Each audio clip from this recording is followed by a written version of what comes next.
Hello friends, welcome back to our channel. Friends, ఈ వీడియోలో మనం ఈరోజు అన్ని న్యూస్ పేపర్లో వచ్చినటువంటి ఇంపార్టెంట్ ఎడ్యుకేషన్ అప్డేట్స్తో పాటు చాలా ముఖ్యమైనటువంటి కరెంట్ అఫైర్స్ అయితే రావడం జరిగింది. సో వాటన్నిటి గురించి వన్ బై వన్ ఈ వీడియోలో అయితే చూద్దాం. సో ఈరోజు అయితే గ్రూప్ 4కు సంబంధించి కావచ్చు, గ్రూప్ 2కు సంబంధించి కొన్ని ముఖ్యమైన అప్డేట్స్ అయితే ఉన్నాయి. స్కిప్ చేయకుండా ఎండ్ వరకు చూడండి. ఖచ్చితంగా లైక్ చేయండి. డైలీ 1 to 2 hours వర్క్ చేసి దాదాపుగా 8 న్యూస్ పేపర్ చదివి మీకు ఇన్ఫర్మేషన్ అయితే అందించడం జరుగుతుంది. చాలామంది మన వీడియోస్ని చూస్తున్నారు కానీ లైక్ చేయట్లేదు. ఖచ్చితంగా లైక్ చేయండి. ఈ వీడియోకి అయితే నేను 1000 లైక్స్ ఎక్స్పెక్ట్ చేస్తున్నాను. సో ఇది ఎవరికైతే యూజ్ ఉంటుందో వారికి షేర్ చేయండి. అదేవిధంగా సబ్స్క్రైబ్ చేసుకొని చూడండి. రెగ్యులర్గా మీకు జాబ్ అప్డేట్స్ అంతాయి. మన యొక్క టెలిగ్రామ్ గ్రూప్లో కూడా జాయిన్ కాండి. దాంట్లో కూడా రెగ్యులర్గా జాబ్ అప్డేట్స్ షేర్ చేస్తున్నాను. ఫ్రెండ్స్, మన ఛానల్ ద్వారా గ్రూప్ 4కు సంబంధించినటువంటి ఫుల్ వీడియో కోర్సు జస్ట్ 500 రూపీస్కే 6 months వ్యాలిడిటీ తోటి అయితే అందిస్తున్నాం. Complete course paper 1 and paper 2కి సంబంధించి మన యాప్లో అయితే ఉంది. ఒకసారి శాంపిల్ క్లాసెస్ అక్కడ ఉంటాయి. విన్న తర్వాత నచ్చితే కోర్స్ అయితే తీసుకోండి. దాంతోపాటుగా కరెంట్ అఫైర్స్ పీడిఎఫ్ కూడా పర్ మంత్కు 20 రూపీస్ చొప్పున చెల్లించి మీరు పీడిఎఫ్స్ని పొందవచ్చు. టెస్ట్ సిరీస్ కూడా ఉన్నాయి. ఇండియన్ పాలిటిక్స్ సంబంధించిన టెస్ట్ సిరీస్ కావచ్చు, తెలంగాణ చరిత్ర, తెలంగాణ ఉద్యమ చరిత్ర, అదేవిధంగా జనరల్ సైన్స్కి సంబంధించినటువంటి టెస్ట్ సిరీస్తో పాటు జనరల్ స్టడీస్కి సంబంధించినటువంటి షార్ట్ హ్యాండ్ రైటింగ్ నోట్స్ కూడా మన యాప్లో ఉంది. శాంపిల్ టెస్టులు, శాంపిల్ పీడిఎఫ్స్ అక్కడ ఉంటాయి. చూసిన తర్వాత నచ్చితే దానికి సంబంధించిన కోర్స్ అయితే తీసుకోండి. ఇంకా దాంతోపాటుగా మీకు రాబోయేటువంటి అన్ని నోటిఫికేషన్లు యూజ్ అయ్యేటువంటి కంటెంట్ కూడా మన ఛానల్లో అప్లోడ్ చేస్తున్నాం. సో వీటికి సంబంధించి ప్లేలిస్ట్ అయితే క్రియేట్ చేసాం. ఒకసారి మీరు ప్లేలిస్ట్కి వెళ్ళి చూసి సో వీడియోస్ విన్న తర్వాత మీకు నచ్చితే వాటికి సంబంధించి అయితే ఫాలో కండి. ఫ్రెండ్స్, ఈరోజు న్యూస్ పేపర్లో వచ్చినటువంటి అప్డేట్స్ కనుక చూసినట్లయితే మనకు నేటి నుంచి గ్రూప్ 4 దరఖాస్తులు అంటూ మనకు ఈనాడు న్యూస్ పేపర్లో ఒక అప్డేట్ అయితే చూడవచ్చు. సో గ్రూప్ 4 ఉద్యోగాలకు ప్రిపేర్ అవుతున్న ప్రతి ఒక్కరు వీడియోని లైక్ చేసి కింద ఎస్ అని కామెంట్ చేయండి. సో ఎంతమంది మన ఛానల్ సబ్స్క్రైబర్స్ గ్రూప్ 4 ఉద్యోగాల కోసం ప్రిపేర్ అవుతున్నారు అనేది నాకు తెలుస్తుంది. సో దానికి సంబంధించినటువంటి క్లాసెస్ కూడా నేనైతే ప్లాన్ చేస్తున్నాను. ఆల్రెడీ ప్రీవియస్ పేపర్ ఎక్స్ప్లెనేషన్ అయితే మనం చూస్తున్నాం. ఇంకా జనరల్ స్టడీస్కి సంబంధించినటువంటి ఇంపార్టెంట్ క్లాసెస్ కూడా అందించేటువంటి ప్రయత్నం చేస్తాను. ప్రతి ఒక్కరు లైక్ చేసి ఎస్ అని కింద కామెంట్ చేయండి. సో ఇక్కడ విషయాలు అయితే మనకు తుది గడువు జనవరి 12, 25 విభాగాల్లో 9168 పోస్టులు. త్వరలో మరికొన్ని ఉద్యోగ ప్రకటనలు అంటే ఇక్కడ చూడవచ్చు. సో రాష్ట్రంలో నిరుద్యోగులు ఎదురు చూస్తున్నటువంటి గ్రూప్ 4 ఉద్యోగాలకు శుక్రవారం నుంచి ఆన్లైన్ దరఖాస్తు ప్రక్రియ ప్రారంభం కానుంది. మొత్తం 25 ప్రభుత్వ విభాగాల పరిధిలో 9168 పోస్టులకు ఇప్పటికే TSPSC ప్రకటన జారీ చేసింది. సో జిల్లాల వారీగా పోస్టులతో కూడినటువంటి సమగ్ర ప్రకటనతో పాటు ఆన్లైన్ దరఖాస్తుల ప్రక్రియకు ఏర్పాట్లు పూర్తి చేసింది. సో గ్రూప్ 4 ఉద్యోగాలకు ఈ నెల 23 నుంచి 2023 జనవరి 12 వరకు దరఖాస్తులను స్వీకరించనున్నట్లు కమిషన్ తెలిపిందని చెప్పేసి మనకి ఇక్కడైతే న్యూస్ రావడం జరిగింది. కాకపోతే మనకు TSPSC వెబ్సైట్లో ఇంతకుముందే దీనికి సంబంధించి ఒక ఇంపార్టెంట్ వెబ్ నోట్ అయితే పెట్టారు. సో ఏదైతే మనకు ఈ రోజు నుంచి స్టార్ట్ కావాల్సినటువంటి ఈ ఆన్లైన్ అప్లికేషన్ ప్రాసెస్ను పోస్ట్ పోన్ చేస్తున్నట్లు ఇక్కడైతే మనకు ఒక వెబ్ నోట్ అయితే రిలీజ్ చేశారు. సో దీనికి సంబంధించి ఈ నెల 30 తారీఖు నుంచి నెక్స్ట్ మంత్ 19 తేదీల మధ్య దీనికి ఆన్లైన్ అప్లికేషన్ ప్రాసెస్ ఉంటుందని చెప్పేసి అయితే మెన్షన్ చేశారు. డ్యూ టు టెక్నికల్ రీజన్స్ వల్ల సో ఈ అప్లికేషన్ ప్రాసెస్ను పోస్ట్ పోన్ చేస్తున్నట్టు మనకు TSPSC వెబ్సైట్లో ఒక వెబ్ నోట్ అయితే పెట్టడం జరిగింది. మీరు ఒకసారి TSPSC వెబ్సైట్ ఓపెన్ చేసినట్టయితే మీకు స్టార్టింగ్ కనబడుతుంది. ఇక్కడ web note for group 4 services అని చెప్పేసి ఇక్కడైతే మనకు పెట్టడం జరిగింది. సో కాకపోతే న్యూస్లో మనకు అంతకుముందు ఉన్నటువంటి న్యూస్ అయితే రావడం జరిగింది. కాకపోతే ఇక్కడ కొంత అదనపు సమాచారం ఉంది. దీని గురించి అయితే చూద్దాం. సో ఇక్కడ చూసినట్లయితే మనకు గ్రూప్ 4కి సంబంధించిన పోస్టుల వివరాలు కూడా ఈనాడు న్యూస్ పేపర్లో ఇచ్చారు. దీంట్లో ఎన్ని పోస్టులు అయినటువంటి వివరాలు కూడా చూడవచ్చు. సో దాంతోపాటుగా భారీ సంఖ్యలో దరఖాస్తుల అంచనా అని చెప్పేసి కూడా ఇవ్వడం జరిగింది. సో గ్రూప్ 4 ఉద్యోగాలకు భారీ సంఖ్యలో దరఖాస్తులు వస్తాయని కమిషన్ అంచనా వేస్తుంది. సో గత అనుభవాల నేపథ్యంలో కనీసం 6 నుంచి 7 లక్షల మధ్యలో రావచ్చని భావిస్తుంది. సో 2018లో రాష్ట్ర వ్యాప్తంగా 700 VRO ఉద్యోగాలకు దాదాపుగా 10 లక్షల మందికి పైగా దరఖాస్తు చేశారు. సో పరీక్షకు 76% మంది హాజరయ్యారు. అదేవిధంగా గ్రూప్ 4 కేటగిరీలో 2000 లోపు పోస్టులకు ప్రకటన వెలువడితే సో 4,80,000 మంది దరఖాస్తు చేశారు. సో ప్రస్తుతం ఏకంగా మనకు 9,000 పోస్టులు ఉండడంతో భారీ సంఖ్యలో దరఖాస్తులు వచ్చేటువంటి అవకాశం ఉన్నట్లుగా మనకు TSPSC అయితే చెప్తుంది. సో సిద్ధంగా గ్రూప్ 2, గ్రూప్ 3 ప్రకటనలు అని చెప్పేసి కూడా చూడవచ్చు. సో గ్రూప్ 2, గ్రూప్ 3 పోస్టులకు ఉద్యోగ ప్రకటనలు జారీ చేసేందుకు TSPSC కసరత్తు పూర్తి చేసింది. సో గ్రూప్ 2, గ్రూప్ 3 కేటగిరీల పరిధిలో మరిన్ని ప్రభుత్వ విభాగాల్లో పోస్టులను చేర్చడంతో ఆ మేరకు అదనంగా పోస్టులను గుర్తించి వాటిని ప్రస్తుత ప్రకటనలో చేర్చిందంటూ కూడా ఇవ్వడం జరిగింది. సో గ్రూప్ 2 కింద మనకు తొలుత 663 పోస్టుల భర్తీకి ప్రభుత్వం అనుమతి ఇవ్వగా సో అదనంగా చేరినటువంటి పోస్టులతో కలిపి మొత్తం 783 చేరింది. సో గ్రూప్ 3 కింద కూడా అనుమతించినటువంటి 1373 పోస్టులకు అదనంగా మరొక 100 పోస్టులు చేరున్నట్లు ఇక్కడ ఇవ్వడం జరిగింది. సో ఈ 2 ప్రకటనలు వెలువరించేందుకు TSPSC బోర్డు ఇప్పటికే ఆమోదం తెలిపింది. సో సాంకేతిక పొరపాట్లు కావచ్చు, న్యాయ విద్యార్హతల వివాదాలకు తావు లేకుండా జాగ్రత్తలు తీసుకొని త్వరలోనే ప్రకటన జారీ చేయనున్నట్లు సమాచారం. అంటే ఇక్కడ గ్రూప్ 2, గ్రూప్ 3 నోటిఫికేషన్ సంబంధించి కావచ్చు, గ్రూప్ 4కి సంబంధించిన అప్డేట్స్ అయితే మనం చూడవచ్చు. సో నెక్స్ట్ ఇక్కడ గ్రూప్ 4 దరఖాస్తుల ప్రక్రియ వాయిదా అంటూ మనకు వెలుగు న్యూస్ పేపర్లో అయితే ఇక్కడ క్లియర్గా అయితే న్యూస్ ఇచ్చారు. సో డిపార్ట్మెంట్ల నుంచి ఆలస్యంగా సమాచారం. సో ఇవాళ ప్రారంభం కావాల్సినటువంటి అప్లికేషన్ల స్వీకరణ లేనట్టే. సో 9168 పోస్టుల భర్తీకి నవంబర్ 25న ఆర్థిక శాఖ క్లియరెన్స్. ఇండెంట్లు, రోస్టర్లు రాకముందే డిసెంబర్ 1న నోటిఫికేషన్ అంటూ కూడా ఇక్కడ ఇచ్చారు. సో దానికి సంబంధించి ఇక్కడ చూడవచ్చు డిపార్ట్మెంట్ నుంచి లేట్గా సమాచారం.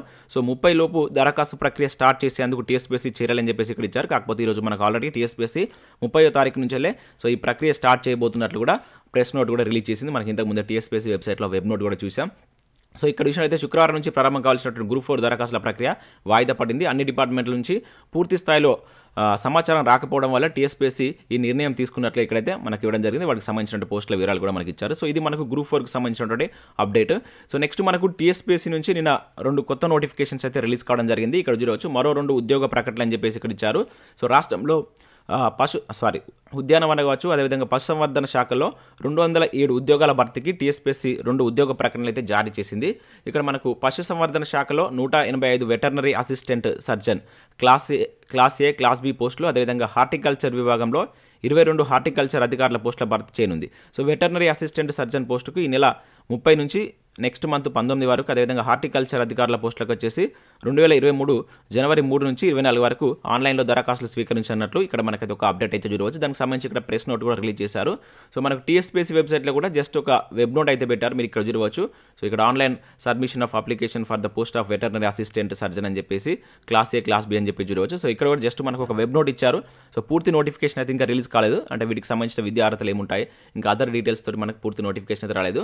సో వీటికి సంబంధించి కంప్లీట్ డీటెయిల్స్ తోటి మనకు నోటిఫికేషన్ రిలీజ్ అయిన తర్వాత నేను దానికి సంబంధించినటువంటి PDFs కావచ్చు, లేదంటే వీడియో చేసేటువంటి ప్రయత్నం చేస్తాను. మన టెలిగ్రామ్లో మీరు జాయిన్ కాండి. సో ఇటువంటి ఏమైనా అప్డేట్స్ వస్తే అక్కడ నేను షేర్ చేస్తాను కనుక మీరు SJTutorials అఫీషియల్ అని చెప్పేసి మీరు టెలిగ్రామ్లో షేర్ చేస్తే మన గ్రూప్ వస్తుంది, అక్కడి నుంచి మీరు జాయిన్ కావచ్చు. లేదంటే టెలిగ్రామ్లో లింక్ ఉంటుంది, సో దాని ద్వారా కూడా మీరు మన టెలిగ్రామ్లో అయితే జాయిన్ కావచ్చు. దానిలో నేను ఎప్పటికప్పుడు అప్డేట్స్ కావచ్చు, ఈ పేపర్ క్లిప్పింగ్స్ ఏదైతే కరెంట్ అఫైర్స్ క్లిప్పింగ్స్ కూడా వారానికి ఒకసారి నేను షేర్ చేస్తుంటాను. సో ప్రతి ఒక్కరు దాంట్లో జాయిన్ కండి. సో ఇక్కడ మనం నెక్స్ట్ అప్డేట్ చూసినట్లయితే 27న గ్రూప్ 2 నోటిఫికేషన్ అంటూ మరొకసారి మనం ఇక్కడ వెలుగు న్యూస్ పేపర్లో ఒక అప్డేట్ చూడవచ్చు. సో గ్రూప్ 2 నోటిఫికేషన్ ఇచ్చేందుకు TSPSC అధికారులు కసరత్తు చేస్తున్నారు. సో ఈ నెల 27న నోటిఫికేషన్ ఇవ్వాలని భావిస్తున్నారు. సో దీనికి సంబంధించి ఏర్పాట్లు చేస్తున్నామని కమిషన్ ఉన్నతాధికారి ఒకరు చెప్పారంటూ కూడా ఇక్కడ ఇచ్చారు. సో వాస్తవానికి నెల 16న గ్రూప్ 2 నోటిఫికేషన్ రిలీజ్ చేయాల్సి ఉన్న వివిధ టెక్నికల్ కారణాలతో వాయిదా పడినట్లు తెలిసింది. సో ఈ ప్రక్రియ ముందుగా గ్రూప్ 2 ద్వారా 623 పోస్టులను భర్తీ చేస్తామని సర్కారు ప్రకటించిన ఆ తర్వాత పలు డిపార్ట్మెంట్లో కొన్ని కొత్త పోస్టులు చేరడం వల్ల సో దీనికి కొంత అంటే నోటిఫికేషన్ లేట్ అయినట్లయితే చెప్తున్నారు. సో దీంతో ఇప్పుడు మనకు గ్రూప్ 2లో మొత్తం మీద అయితే 783 పోస్టులతోటి నోటిఫికేషన్ వచ్చే అవకాశం ఉందని చెప్పేసి ఇక్కడ ఇచ్చారు. సో వివిధ కారణాలతో వాయిదా పడ్డ గ్రూప్ 2 నోటిఫికేషన్ ఈ నెల 27న ఇస్తామని TSPSC ఉన్నతాధికారు ఒకరు చెప్పారని చెప్పేసి ఇక్కడ ఇచ్చారు. సో నోటిఫికేషన్ ప్రక్రియకు అంతా రెడీ అయిందని ఆయన వెల్లడించారు. సో ఈ నెల 30 లోపు గ్రూప్ 1 పికప్ లిస్ట్ కూడా విడుదల చేస్తామని చెప్పారు. సో అదే రోజున మెయిన్స్ తేదీలు వెల్లడించేందుకు చర్యలు తీసుకుంటున్నామని కూడా పేర్కొన్నట్లు ఇక్కడ గ్రూప్ 2కు సంబంధించి కావచ్చు, గ్రూప్ 1కి సంబంధించిన అప్డేట్ కూడా వెలుగు న్యూస్ పేపర్లో అయితే చూడవచ్చు. ఈ నెల 27 అని చెప్పేసి అంటున్నారు. అంతకుముందు కూడా మనకు 16th or 17th నోటిఫికేషన్ వస్తుందని చెప్పారు. కాకపోతే టెక్నికల్ రీజన్ వల్ల సో ఈ నోటిఫికేషన్ ఆగిందని చెప్పేసి అయితే ఇక్కడ మరొకసారి న్యూస్ అయితే చూడవచ్చు. సో ఇవి మనకు వివిధ న్యూస్ పేపర్లో వచ్చినటువంటి ముఖ్యమైనటువంటి education updates. Next current affairs చూద్దాం. చాలా ఇంపార్టెంట్ కరెంట్ అఫైర్స్ అయితే ఉన్నాయి, స్కిప్ చేయకుండా చూడండి. ప్రతి ఒక్కరు లైక్ చేయండి. ఒకే వీడియోలో మీకు కరెంట్ అఫైర్స్ అదేవిధంగా ఎడ్యుకేషన్ అప్డేట్స్ అందించడం జరుగుతుంది. ప్రతి ఒక్కరు లైక్ చేసి మీ మిత్రులకు షేర్ చేసేటువంటి ప్రయత్నం చేయండి. సో ఇక్కడ మనం చూసినట్లయితే ఫస్ట్ కరెంట్ అఫైర్ కనుక చూసినట్లయితే మధురాంతక నరేంద్రకు కేంద్ర సాహిత్య అకాడమీ పురస్కారం అంటే చూడవచ్చు. అదేవిధంగా వారాల ఆనంద్కు అనువాద పురస్కారం అని చెప్పేసి ఇచ్చారు. సో ఇది మనకు చాలా న్యూస్ పేపర్లో ఈరోజు అయితే రావడం జరిగింది. సో ఇక్కడ మనం చూసినట్లయితే సో ఆకుపచ్చ కవితలకు అనువాద కవిత్వానికైతే ఒక అవార్డు, అదేవిధంగా మనోధర్మ పరాగం అనేటువంటి మధురాంతక నరేంద్రకు మరొకటి మనకు కేంద్ర సాహిత్య అకాడమీ అవార్డ్స్ అయితే రావడం జరిగింది. ఇక్కడ చూసినట్లయితే తెలుగు సాహిత్య రచనలో ఇద్దరు కవులు వేర్వేరు విభాగాల్లో మనకు కేంద్ర సాహిత్య అకాడమీ పురస్కారానికి అయితే ఎంపికయ్యారు. సో తెలుగు నవల విభాగంలో మనకు చూసినట్లయితే తిరుపతికి చెందినటువంటి ఇంగ్లీష్ ప్రొఫెసర్ మధురాంతకం నరేంద్ర రచించినటువంటి మనోధర్మ పరాగం అనేటువంటి నవలకు, అదేవిధంగా అనువాద రచనల విభాగంలో మనకు ఆకుపచ్చ కవిత సంపుటిలో ఆంగ్లం నుంచి తెలుగులోకి అనువదించినటువంటి వారాల ఆనంద్కు కేంద్ర సాహిత్య అకాడమీ లభించినట్లు ఇక్కడ మనం గుర్తుంచుకోవాల్సి ఉంటుంది. సో ఇక్కడ వీళ్ళ యొక్క నవలలు, వాళ్ళ పేర్లు చాలా ఇంపార్టెంట్. ఎవరికి మనకు అనువాద పురస్కారం వచ్చింది, ఎవరికి కేంద్ర సాహిత్య అకాడమీ పురస్కారం వచ్చింది అనేది కూడా జాగ్రత్తగా గుర్తుంచుకోండి. మొత్తం మనకు 23 భాషల్లో 2022 సంవత్సరానికి గాను ఈ అవార్డులు అయితే కేంద్రం ప్రకటించింది. సో దీనిలో మన తెలుగుకు సంబంధించినటువంటి ఇద్దరు కవులు అయితే ఉన్నారు. సో వీళ్ళ పేర్లు అయితే గుర్తుంచుకోండి. సో వాళ్ళకి సంబంధించినటువంటి ఈ కవితలు కూడా గుర్తుంచుకున్నటువంటి ప్రయత్నం చేయండి. సో నెక్స్ట్ కరెంట్ అఫైర్ విషయం అయితే ప్రపంచంలోనే అతిపెద్ద శ్రీకృష్ణుడి విగ్రహం అంటే ఇక్కడ చూడవచ్చు ద్వారకాలో ఏర్పాటుకు గుజరాత్ నిర్ణయం అని చెప్పేసి ఇక్కడ ఇచ్చారు. సో మనకు గుజరాత్లోని ద్వారకా నగరంలో దేవాభూమి ద్వారకా కారిడార్ కింద ప్రపంచంలోనే అతిపెద్ద శ్రీకృష్ణుడి విగ్రహం నిర్మించబోతున్నామని ఆ రాష్ట్ర ప్రభుత్వం అయితే మనకి ఇక్కడ వెల్లడించినట్టు ఇక్కడ ఇవ్వడం జరిగింది. సో వచ్చే ఏడాది సెప్టెంబర్లో ప్రారంభించే ఈ నిర్మాణంలో శ్రీమద్ భగవద్గీత 3Dలను అంటే ఆ అనుభూతి ఉండే విధంగా దీన్ని ఏర్పాటు చేయబోతున్నట్లు గుజరాత్ మనకి ఇక్కడ వెల్లడించినట్లయితే చూడవచ్చు. సో మన క్వశ్చన్ ఎట్లా అడుగుతారంటే, ఇటీవల ప్రపంచంలోని అతిపెద్ద శ్రీకృష్ణ విగ్రహం ఏ రాష్ట్రంలో నిర్మించబోతున్నట్లు ప్రకటించారని చెప్పేసి అడుగుతారు. సో గుజరాత్ అని చెప్పేసి గుర్తుంచుకొని మనకు ద్వారకాల అనేటువంటి ప్లేస్లో. సో నెక్స్ట్ ఇక్కడ విషయాలు అయితే మనకు ఆస్కార్ షార్ట్ లిస్ట్లో నాటు అని చెప్పేసి ఇక్కడ చూడవచ్చు. సో మనకు ప్రతిష్టాత్మక ఆస్కార్ పురస్కారాలకు సంబంధించి మనకు షార్ట్ లిస్ట్లో మనకు మన తెలుగు సినిమా అయినటువంటి RRR సినిమాకి సంబంధించినటువంటి నాటు సాంగ్ అయితే ఇక్కడ ప్రమోట్ కావడం జరిగింది. సో దానికి సంబంధించి ఇక్కడ చూసినట్లయితే మనకు సో ఈసారి అవార్డుల కోసం ప్రపంచవ్యాప్తంగా పలు చిత్రాలు పోటీ పడుతున్నాయి. సో తాజాగా ఆస్కార్ అవార్డుల నామినేషన్లో పోటీ పడున్నటువంటి చిత్రాల షార్ట్ లిస్టును అకాడమీ అయితే ప్రకటించింది. సో 10 విభాగాలకు సంబంధించి ఈ జాబితాలో 4 విభాగాల్లో మన భారతీయ చిత్రాలు స్థానం దక్కించుకున్నాయి. సో దానిలో ఉత్తమ అంతర్జాతీయ సినిమా కేటగిరీలో లాస్ట్ ఫిలిం షో, అదేవిధంగా ఉత్తమ ఒరిజినల్ సాంగ్ విభాగంలో RRR నుంచి నాటు, అదేవిధంగా ఉత్తమ డాక్యుమెంటరీ ఫీచర్ విభాగంలో ఆల్ దట్ బ్రీత్స్, అదేవిధంగా ఉత్తమ డాక్యుమెంటరీ షార్ట్ ఫిలిమ్స్ కేటగిరీలో ది ఎలిఫెంట్ విస్పర్స్ అనేటువంటి ఈ సినిమాలు అయితే చోటు దక్కించుకున్నట్లయితే ఇవ్వడం జరిగింది. అయితే వీటికి సంబంధించి సో జనవరి 12 నుంచి 17 వరకు ఓటింగ్ నిర్వహిస్తారు. సో దాని ఆధారంగా జనవరి 24న ఆస్కార్ నామినేషన్ అందుకున్నటువంటి చిత్రాలను ప్రకటిస్తారని చెప్పేసి ఇక్కడ మనకు ఒక అప్డేట్ అయితే మనం చూడవచ్చు. సో నెక్స్ట్ కరెంట్ అఫైర్ కనుక చూసినట్లయితే, దేశంలో తొలి ముస్లిం మహిళా పైలట్గా సానియా మిర్జా అంటే ఇక్కడ మనం ఒక అప్డేట్ అయితే చూడవచ్చు. సో ఉత్తరప్రదేశ్కి చెందినటువంటి సానియా మిర్జా తొలి ముస్లిం మహిళా పైలట్గా అయితే చరిత్ర సృష్టించబోతున్నారు.